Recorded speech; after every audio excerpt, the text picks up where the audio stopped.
Okay, well, welcome everyone. We are here tonight to hear from one of our former students who is now a significant artist and has just finished up a show at the Metropolitan Museum of Art. Adebunmi Gbadebo, congratulations on all you have accomplished since you have graduated in 2017. It is a pleasure to have you here. Let me tell the audience a little bit about your work, which includes things like indigo dye and actual soil that was dug up from former slave plantations. She's also collected black hair from the diaspora of African American and African cultures.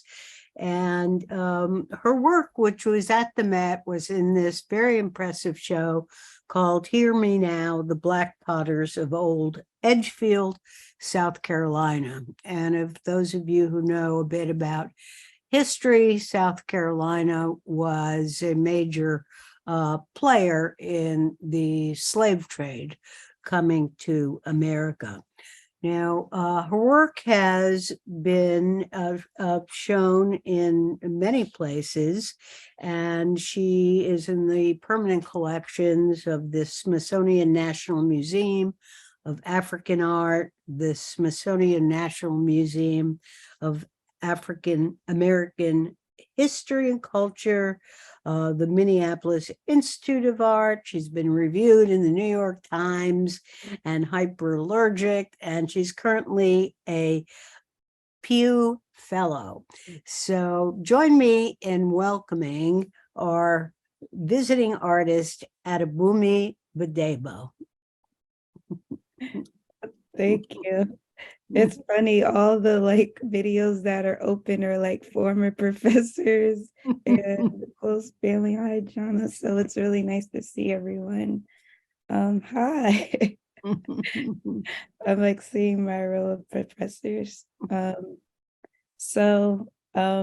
actually gonna start this presentation at a really kind of pivotal moment that I had while at a student at SBA. But I guess before I start, I definitely want to thank Suzanne and the BFA department for having me. This is the definition of a full circle moment. I remember being a student and being so excited to hear from contemporary artists working now. So I hope that you all really get something and feel something from this presentation. I'm almost feel like I'm speaking to me as a student. So I really, I'll just start. So I start with this painting. I started, when I give these presentations, I actually stopped starting my kind of genesis story from this painting, but I guess in honor of speaking to you at SBA, I really wanted to ground this presentation in this, starting at this point. I first saw this painting in an art history class at SBA when I was a junior. And this was art history too. So we all know we have to take these courses.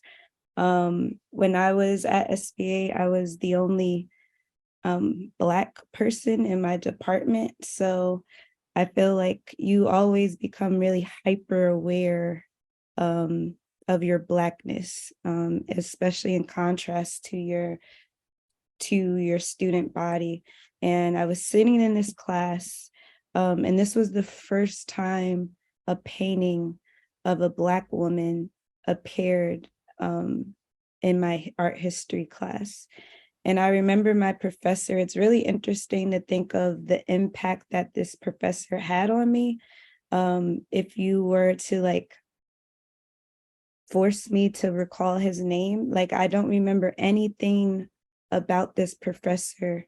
But what stuck with me is how he talked about this painting. He introduced it as this very controversial painting during its time. And, you know, I'm obviously thinking, oh, it has to be because of this Black woman, because that's the only thing radically different from the hundreds of years of art history and painting that we learned before. And my professor goes on to describe the cat, the curtains in the back, her shoe that's kicked off, this reclining nude, this white woman who is staring directly at the viewer in this confrontational kind of glare with her hand crossed over her private area. And he talked about the flowers that we now know. This woman, her name is Laura, due to the work of Dennis Morel, who did a really beautiful show called Posing Modernity at Columbia. But he barely acknowledged, mentioned, unpacked this Black figure. And then he moved on to the next slide. And because this painting it's significant for a lot of reasons. One, the point of confrontation was this reclining nude, right? She's essentially a prostitute, and how dare you have this prostitute be the subject of this classical style of painting.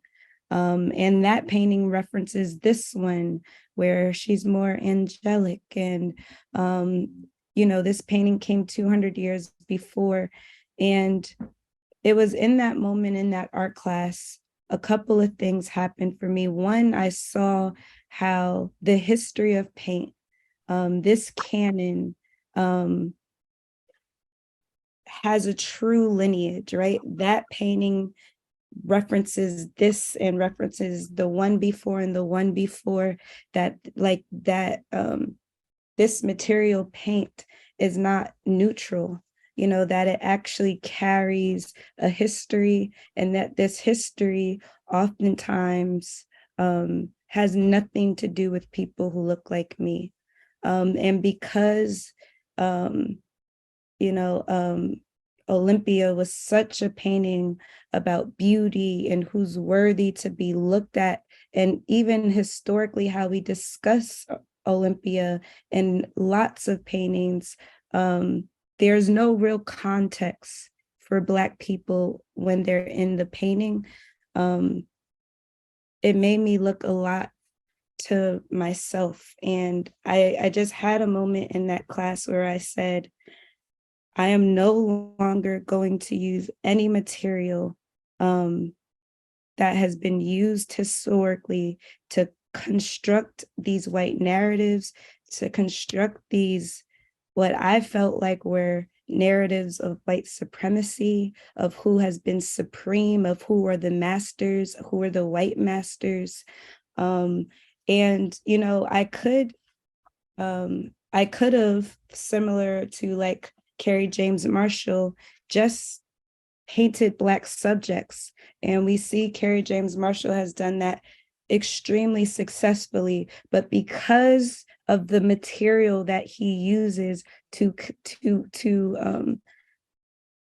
construct these Black people, to paint them into these onto a canvas, we will always talk about Carrie James Marshall within the relationship of all of the other white paintings that came before it.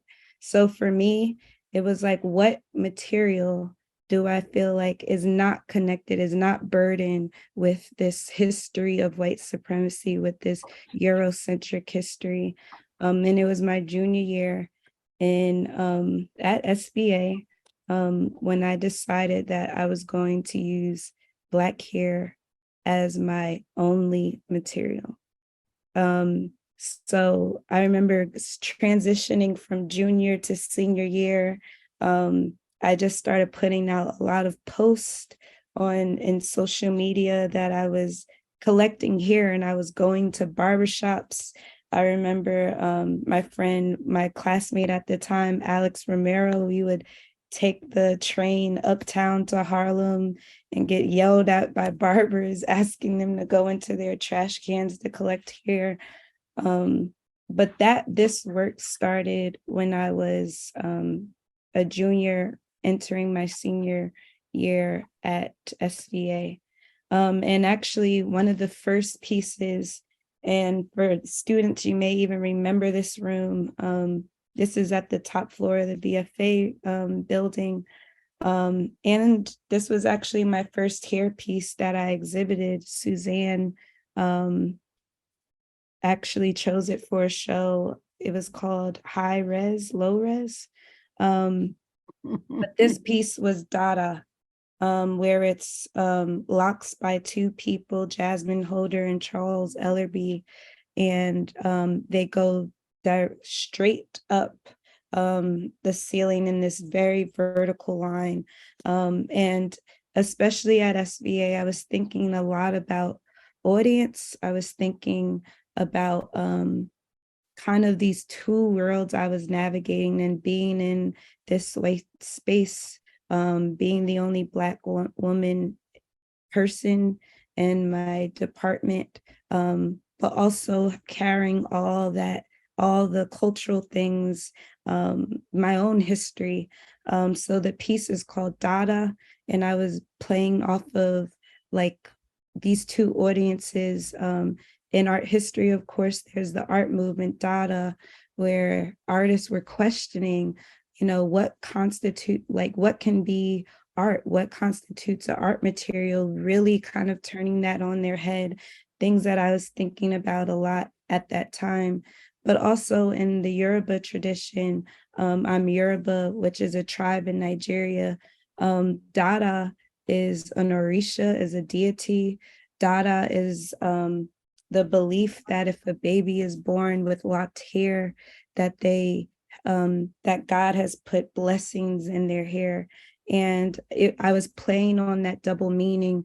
And also, like I said, being hyper aware of my audience at that time.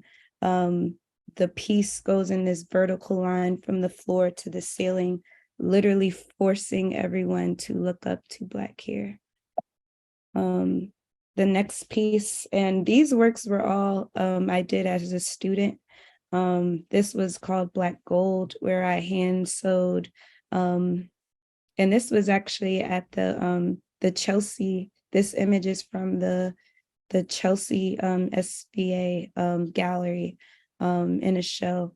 Well, this was I hand sewn Black hair onto a canvas, thinking about asserting our hair, our bodies onto this canvas that has historically been kind of the foundation for other narratives and people and bodies. This is also another photo. This was my last, this was a part of my thesis show at SVA. This was a 3-person show. Dylan, was one of the students in this show, who you see him smiling at Professor Barbara. But this piece was also hand sewn, the one in the center. And this piece was called In Between. And I was thinking a lot about identity at this time, kind of feeling in between, or not fully fixed or grounded in my Nigerian identity, being born here and raised by my Black American mother, not being fully fixed as an American, being a Black person, just really kind of stuck in this in-between space. So this piece, which is hand sewn here to this armature, slowly spins in the gallery. So even that piece is constantly changing in its identity and its appearance, not completely on the floor or the ceiling on the wall, just in between this white gallery space. And another, I didn't realize how many, I do this presentation a lot, but a lot of these, I guess, my time at SBA was really informative. This was another piece. It's kind of hard to tell, but it was like a 40-foot line of hair sewn together of different lineages of women. After I graduated SBA, I started to do more work that was looking, or I guess addressing my ancestry in a more direct way. I think another shift was actually graduating audience, right? Like there wasn't this being critiqued or like audience, just it was like I was the audience, and I was thinking a lot about myself and my ancestry also, and getting hair donations. A lot of times people would deliver notes about their ancestry with their hair donations. And I was thinking a lot about being a Black person, kind of sometimes this impossibility or just difficulty in tracing our ancestry back decades and centuries. So I started doing this series where I would take Black hair and make it into sheets of paper, thinking about how the actual sheet now has this kind of abstracted information that is embedded in our hair. Our DNA is in our hair. And then silk screening images of my family, my ancestors onto our hair. So in a way, these became like double portraits, where there's this kind of representational image and the kind of abstracted image, thinking about the information that is embedded, that is tied to our hair. And through kind of that research of, and this was also my way of creating my own type of document and archive.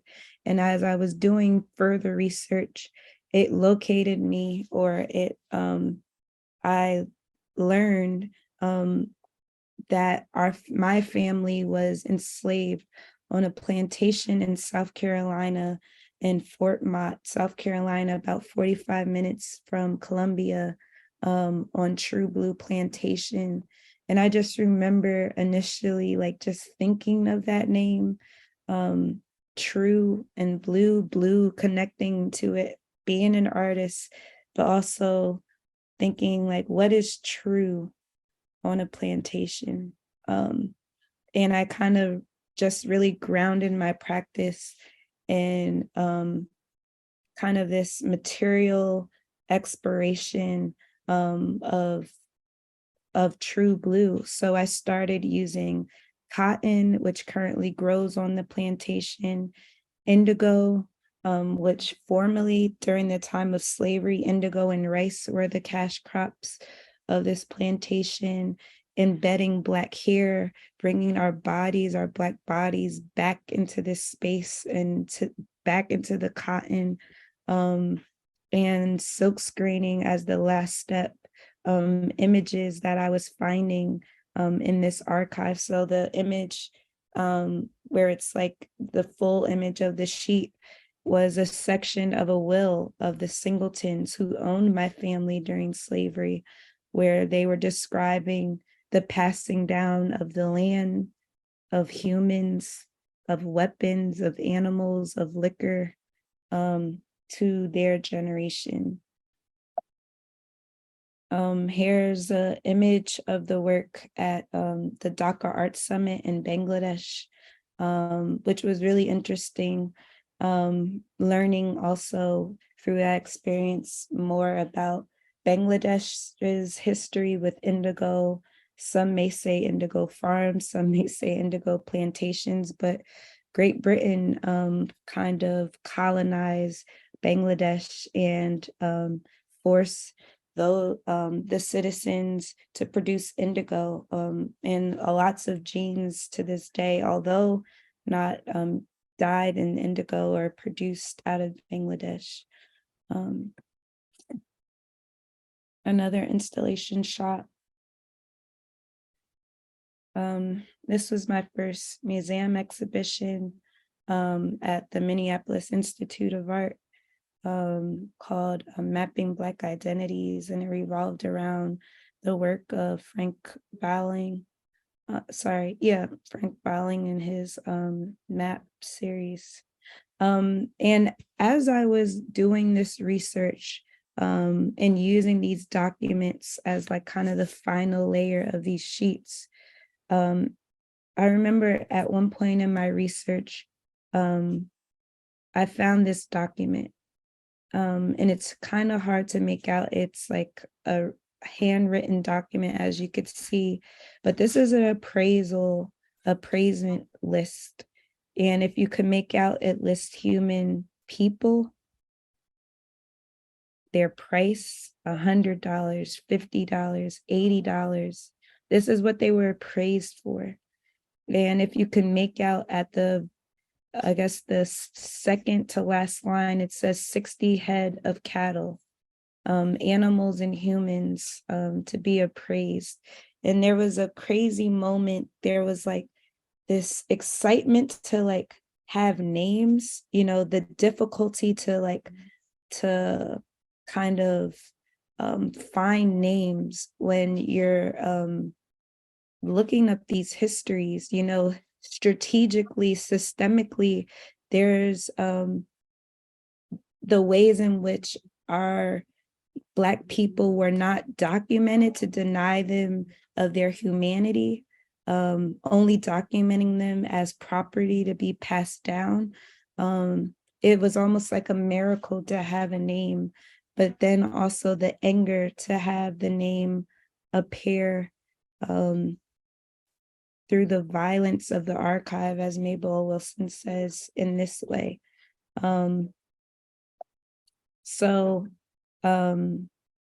You know, and here's another detail shot where again you see the names, the age, and their role: workwoman, prime hand, ditcher, carpenter, age 2, age 4, age 10. And here's another kind of series production where I became also really interested in what the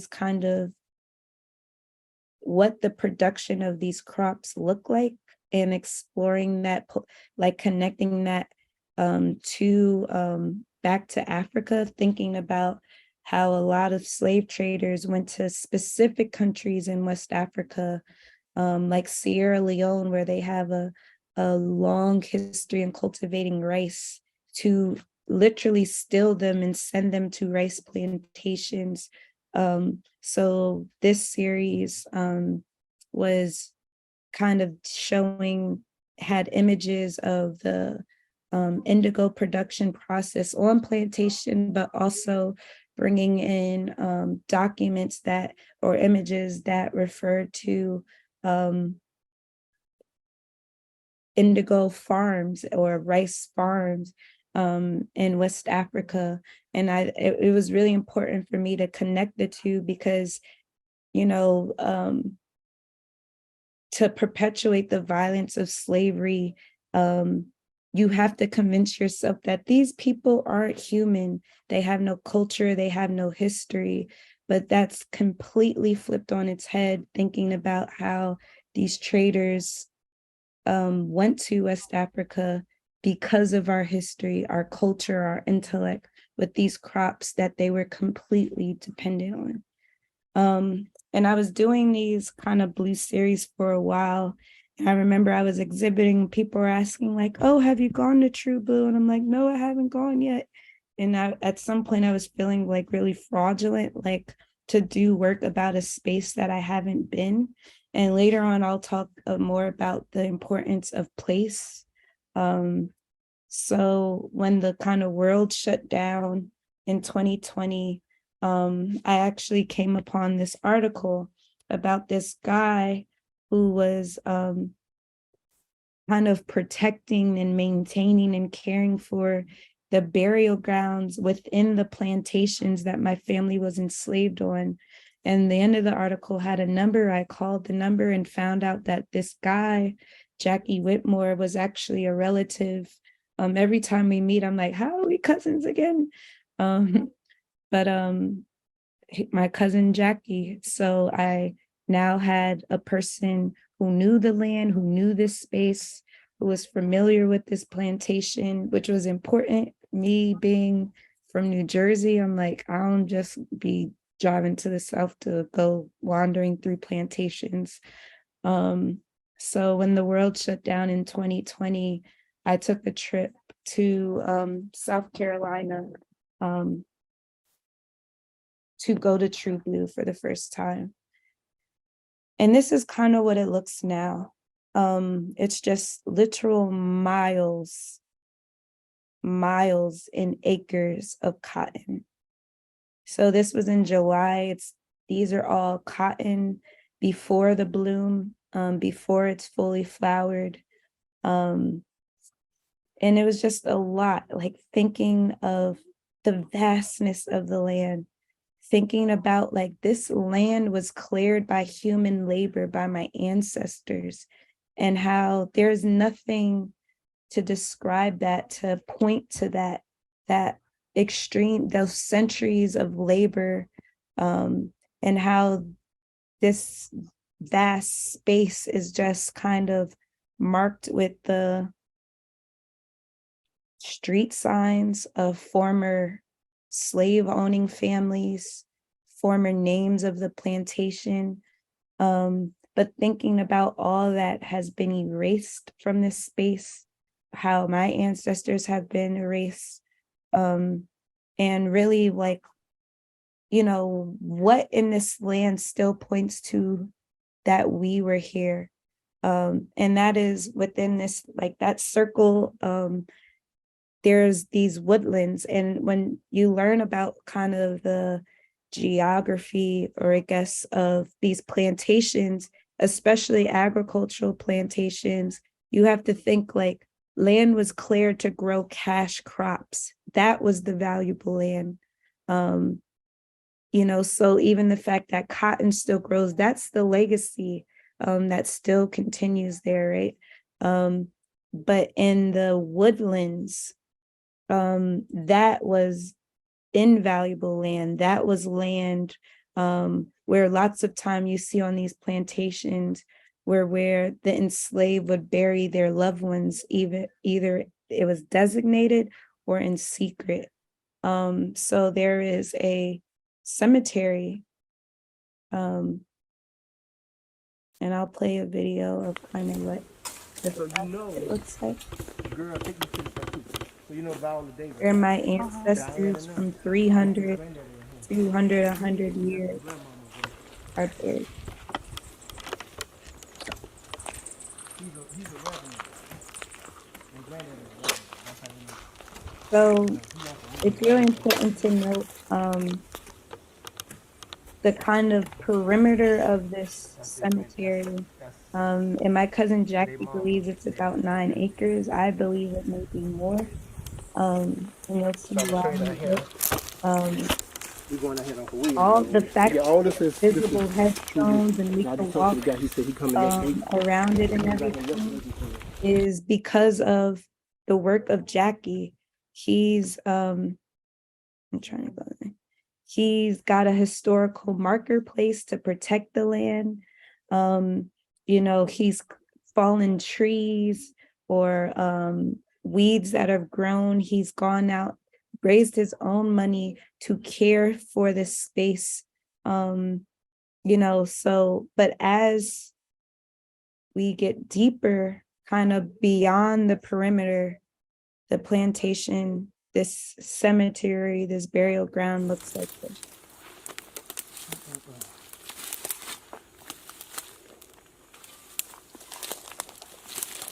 That's beautiful.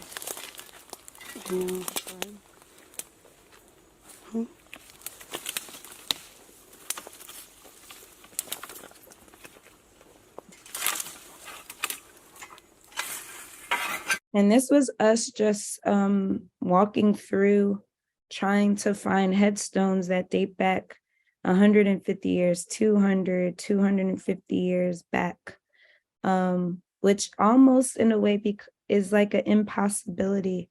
A lot of times this, so easy to miss, but this is all we have. Sometimes bodies are marked by just broken shards of glass, of pottery. But there's like a loss of like who is below these pieces. Some headstones are completely fallen over. Some are completely severed. Some, as you could see, this major divots of just decades and decades and decades of their body and their caskets have just completely decomposed, and all you're left with is these major divots in the land to mark a body. Some are intact. This is a direct ancestor. My mother's side, which this work is about, she's a Ravenel. If any of you know about South Carolina history, everyone always reacts strongly when I say Ravenel. They were a major slave-owning family. And some headstones, which this one probably goes back 200 years, you have the headstone, but can't make out who's there. So there's like true loss and erasure that's not only just systemically, but just because of time and erosion and nature and outgrowth. And here's another image where something may appear as to be maybe just a rock, but it's a headstone. And being in that burial ground, although we have that space, as you could see, a lot has been lost. And there are some kind of more intact evidence of my ancestors' lives. This is a church that was built by my emancipated ancestors after the Civil War. That's across the road from the burial ground, Jerusalem Church, where they go to worship, which is unfortunately now owned by the descendants of the overseers of True Blue, who converted our church into a hunting club. And this is on private property. So to get that image was an act of trespassing to photograph a current hunting club. So there's a lot of real danger in just trying to capture the physical evidence of their labor, right? I'm gonna kind of fast forward, or I may not even play this video all the way through. But this is a video of us trespassing on this land, and that Now you have to keep your mind booming, walking. you'll hear my cousin say, run, because cars were starting to slow up and notice us trespassing. Yeah. Nice little hike to get to church, isn't it? It is. But this ain't got nothing to do with houses, but the houses wasn't in here.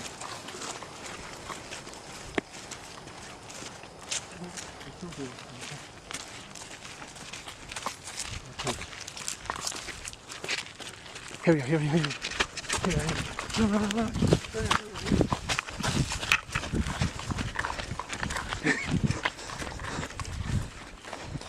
There? Yeah.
And like I kind of gleaned the audio, which I mean technically is horrible audio, but I think it speaks to just the realities, the honesty of us being on this space, like kind of these issues, how ownership has created like this severance and like a lots of true dilemma around how I have access, could access spaces that my ancestors made, and the dangers of just being on this land as a trying to document this history, access this history, so I use part of this audio in a sound installation. Okay. Trying to go to the next. And then kind of the third space is this home about 40 on University of South Carolina's campus called the McCord House. It's currently still there. It's owned by the governor of South Carolina. But in 1849, the Louisa McCord, who owned my family, sent my ancestors to USC's campus to build this home. So another, like I said, physical kind of evidence of their lives, of their labor, of their work, of their intellect, of their artistry, which is currently being used as student housing. And I've been able to take pieces of the original home and reclaim them, claim them back as mine. And thinking about like when you don't have a body, when you don't have a name, when you don't have a birth date, when all is lost, how these objects kind of could stand in that space. And going on that trip kind of really, I'm going to try and hurry up, really shifted my work again. And I was really kind of thinking about how so much is being erased. But what I do know is what is true on True Blue, what is still there, is all in the soil, right? Their sweat is in that land. Their blood is in that land. The joys, the trauma they experience is in that land. Their bodies quite literally are still in that land.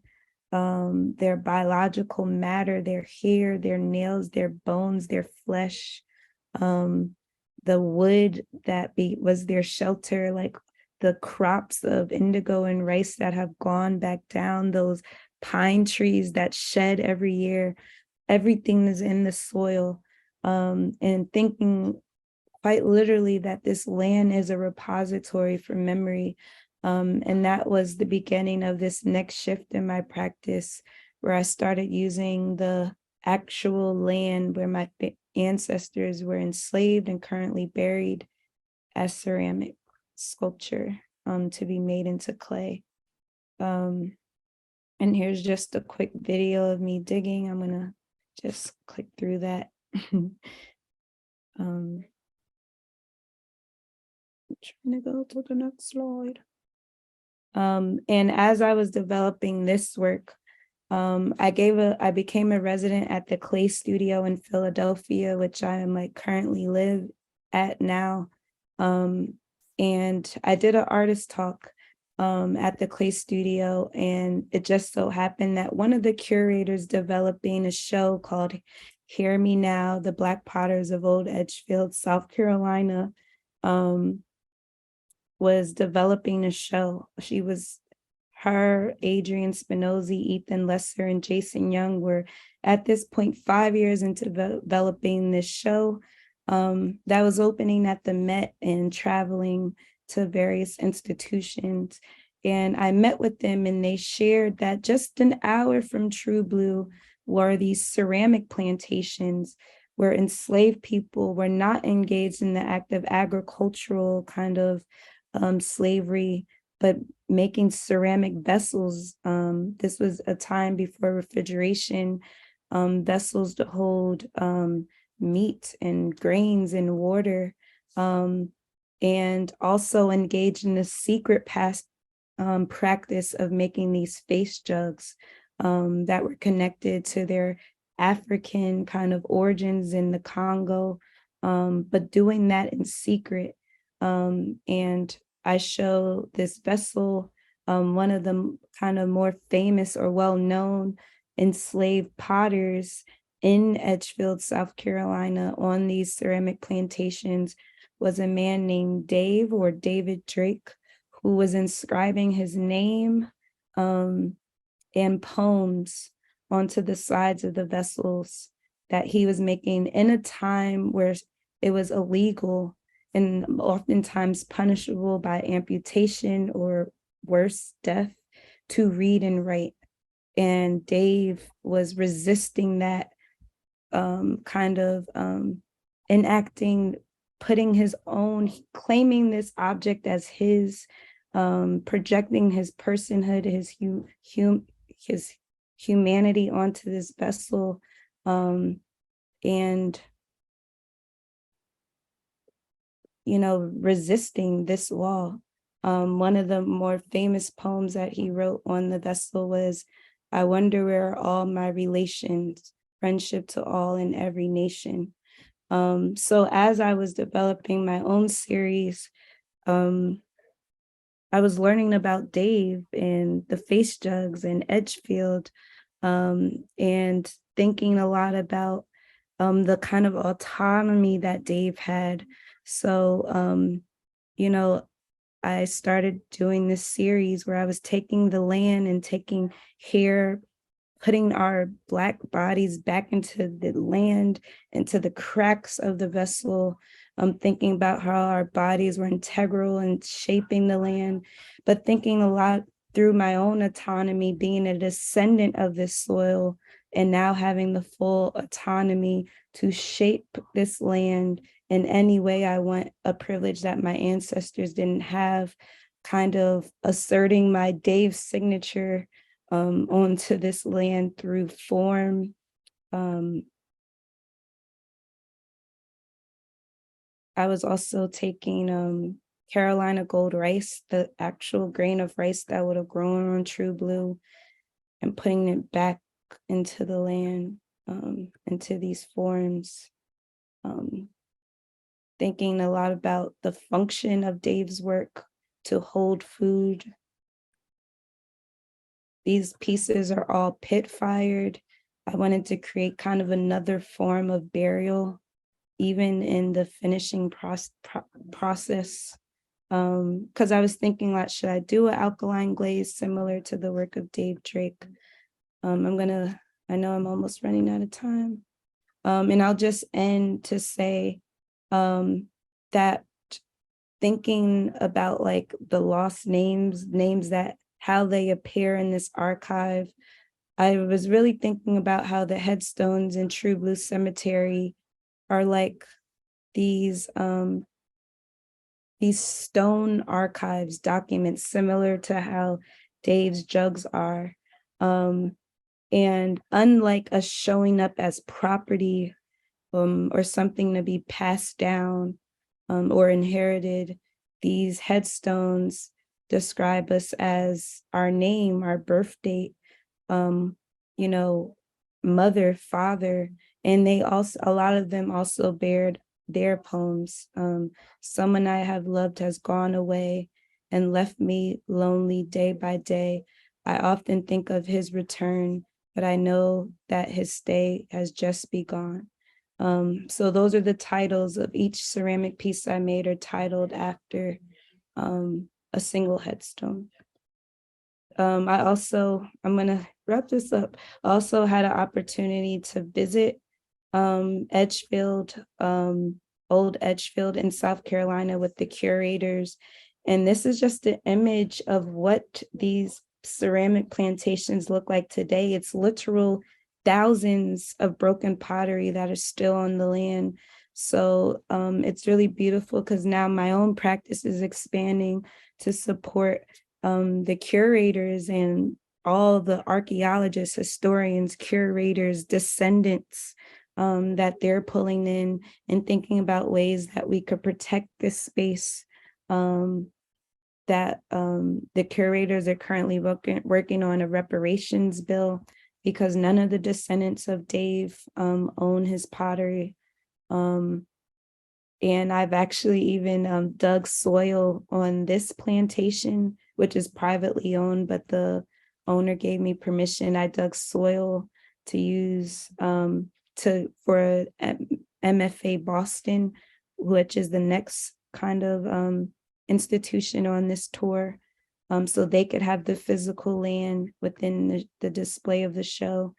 And while we were there, we were connecting with a lot of the communities and descendants. So there's, in their churches and community centers to talk about this exhibition, Hear Me Now. Those are the three curators. Just images of us. This is where they believe where Dave Drake is buried.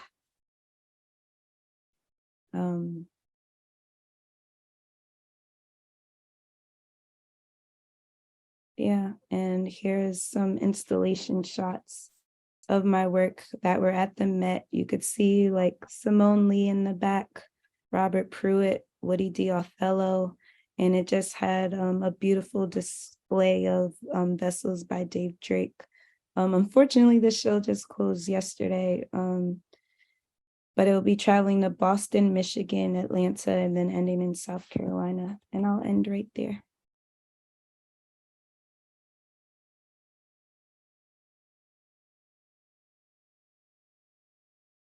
Well, thank you so much, Bumi. That was both brave and just courageous. What can I say? I'm really touched by what you have uncovered. And when you talked about the list of men and women and children for sale with a price tag with animals on the bottom of that list, even in the American Constitution, it says that Black people, or particularly Black men, are only 3/5 of a man. So right in our democratic Constitution is the background to this atrocity. The other thing that struck me was the scale of these plantations, because when we hear about them in New York, we can't envision them that way. And they struck me the same way as my visit to Auschwitz and concentration camps. The scale of that, you can't even capture in pictures. So this scale that you're bringing up is something that is quite remarkable to think about.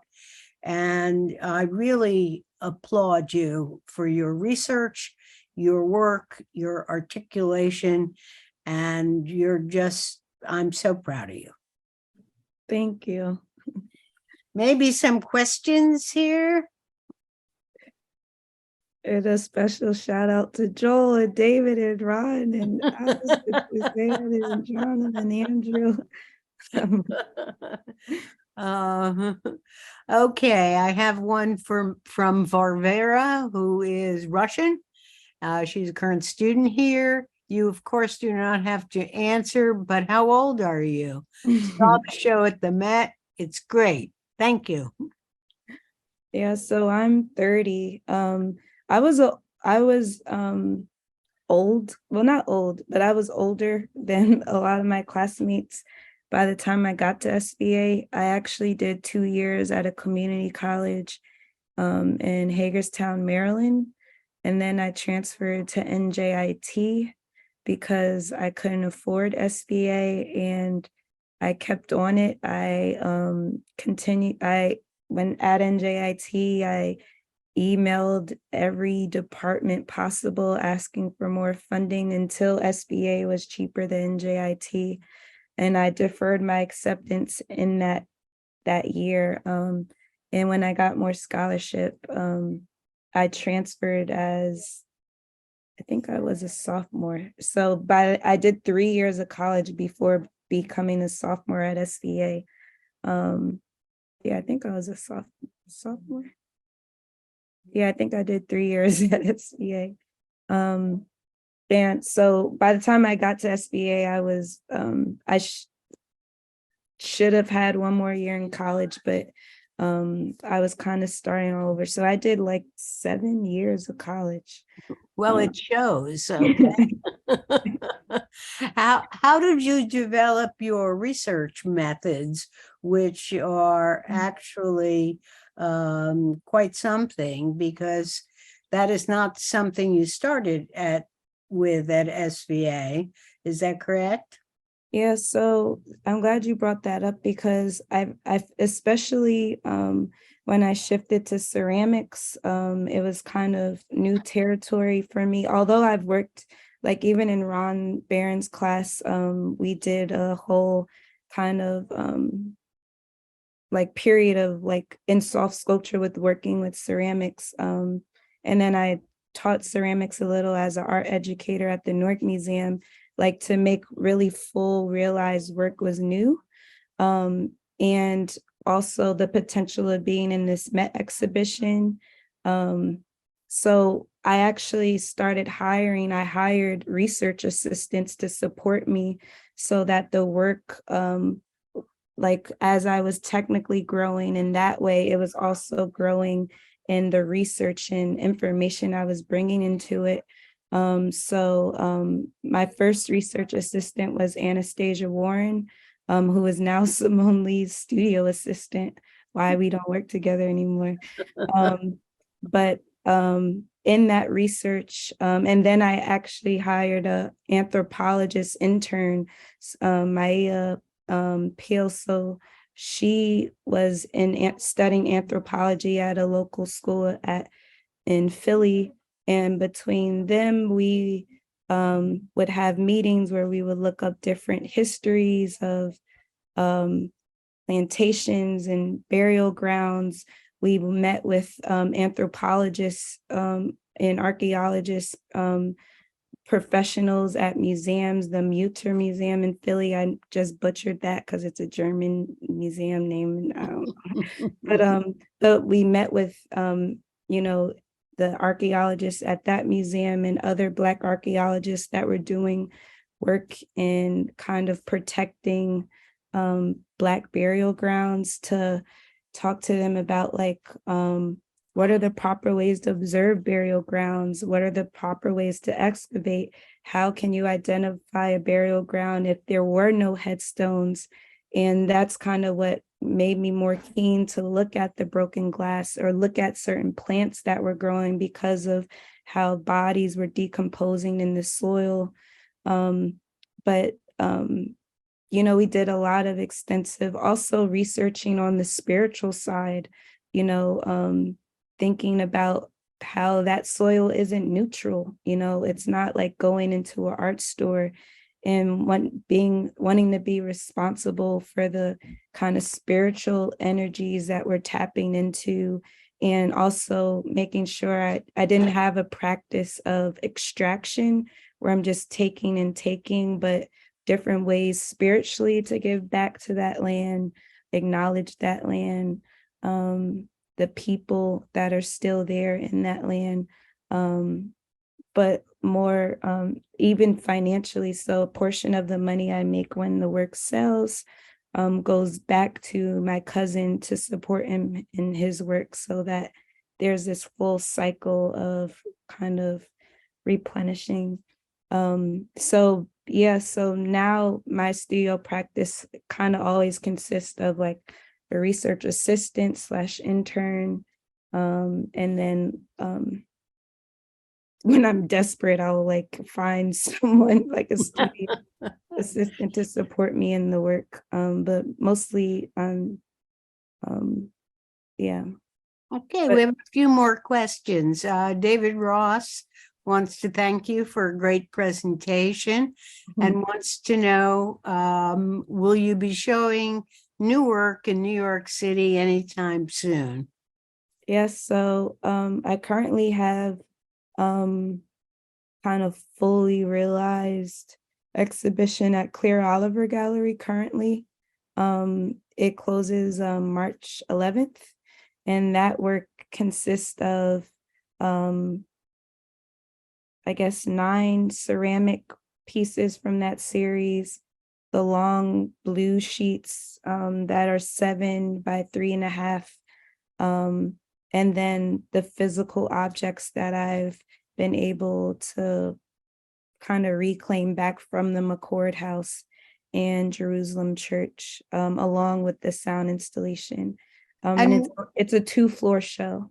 Where is the gallery? Can you put it in the Mhm. chat or Yeah. just send it to me? Yeah. Great. Okay. We have a question from Lori Shoren, who is one of our faculty members. One of the students in her class wants to know what you think about the National Memorial for Peace and Justice in Montgomery, Alabama, also known as the first memorial about lynching. Mm. I'm kind of, well, I don't know if I've seen it. But I like said it kind of embarrassing. Maybe I have seen it, but I'm like, my mind's not On that. Well, oh wait, was it done by the Equal Justice Initiative, and they partnered with Mass Design Group? Is that the one? I don't know, but we should look into that. Okay. But I guess to mention, it hasn't been fully realized, but I'm currently working with, well, I'm on a team that's building a monument in Newark, New Jersey, of a Harriet Tubman monument that's replacing Christopher Columbus. So the mayor, Ras Baraka, in 2020 had Christopher Columbus taken down, and I've been assisting Nina Cookjohn, who's also a professor of architecture at Columbia, in building. My role is with community engagement of this Harriet Tubman monument. And on Sunday, I'll be flying down to South Carolina to propose funding to the student board at Clemson University. Clemson used to be Fort Hill Plantation. And about 3 years ago, about almost 700 unmarked burial grounds were discovered on Clemson University's campus of the enslaved convict laborers, sharecroppers, and barely paid Black people who built and sustained that campus. So we're submitting a proposal to do an art piece that kind of honors them and deals more directly with these unmarked burials on the campus grounds. So I've been thinking a lot about memorialization, kind of the role that artists could play in that, with one being on a monument project and then potentially being on another. And I think there's like really beautiful, like I'm thinking now about like the work of Mabel O. Wilson, who was on the team that built a monument on University of Virginia's campus for the thousands of enslaved people that lived on that campus. And it's beautiful the ways that through like architecture and design and artistry that they fought through a lot of issues that are coming up in my work and the work of these other architects about like, how do you represent loss? How do you represent things that we can't recover, names that we will never find, you know, and how not just to build a memorial, but let the memorial be the action that kind of holds these universities and its institutions accountable to constantly kind of, what's the word? I'm blanking on the word, but just deal with this history. Well, we've got many compliments for you from Andrew Ginzel and Deborah Goldberg, et cetera. I'm sure everyone was greatly inspired by your talk.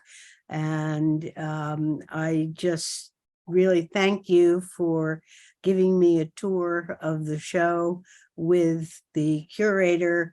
And I just think you've done an amazing job. So keep in touch with us. I know you're interested in perhaps doing some analysis of the soil. So I am inviting you to come over to our bio art lab and see if we could help you with that. Okay, that would be great. Yeah. Because as you said, it's the same plants and the same soil with the same blood and memories that you are working with that marks that time in history. Yeah. Okay, well, be well.